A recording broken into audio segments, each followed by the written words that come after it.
Effectiveness of COVID-19 vaccines, the battle of the numbers. Paris, efficiency of 94.5%, 95% or 70% on average with a paradoxically better result from a lower dose. The race for the vaccine against COVID-19 is also a battle of numbers, as spectacular as difficult for the general public to interpret. Some of the volunteers in each trial were given the vaccine and others a placebo, so they could compare. The volunteers lead normal lives during the test. Over time, some will naturally catch COVID-19. If the vaccine is effective, the number of sick people will be lower in participants who have been vaccinated than in those who have received the placebo. Theoretically, a vaccine is 100% effective if no patient identified in the trial belongs to the group of vaccinated volunteers. The results recently announced by several competing teams relate to the last stage of their clinical trial, Phase 3, for which tens of thousands of volunteers have been recruited. These results were unveiled as soon as a predefined number of COVID-19 patients was reached among the volunteers, 95 for the American laboratory Moderna, November 16, 170 for the American-German alliance Pfizer-BioNTech, November 18, and 131 for the European AstraZeneca, University of Oxford project on Monday. What results? Pfizer-BioNTech claims to be 95% effective.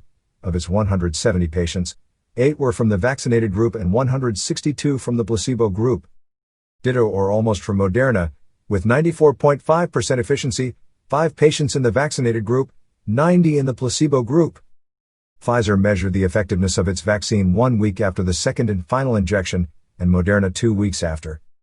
For their part, AstraZeneca and the University of Oxford on Monday announced an average efficiency of 70%, calculated from the results of 2 different protocols. Efficacy is 90% for volunteers who first received a half dose and then a full dose a month later.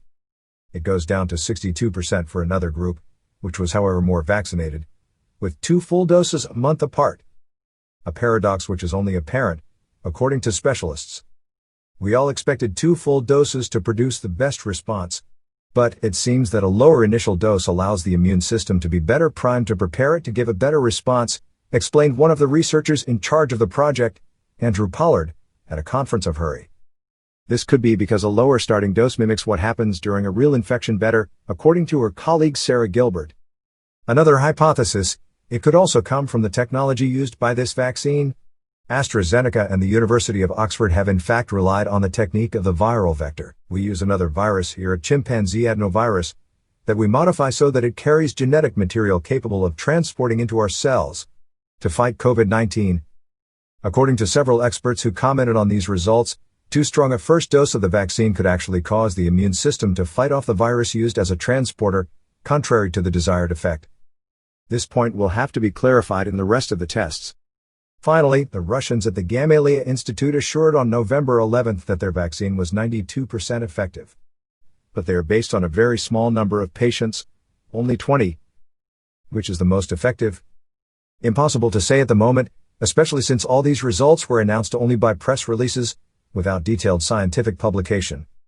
However, despite seemingly lower efficacy figures, experts believe the AstraZeneca, Oxford vaccine could have an additional benefit. Unlike other trials, the Oxford, AstraZeneca team tested all participants weekly for asymptomatic infections, commented Professor Eleanor Riley, University of Edinburgh, quoted by the UK Science Media Centre.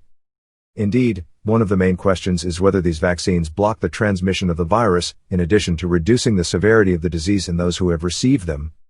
We have early indications that this vaccine may reduce transmission of the virus, as a decrease in asymptomatic infections has been observed, Oxford University said in a statement. These data are, however, only preliminary.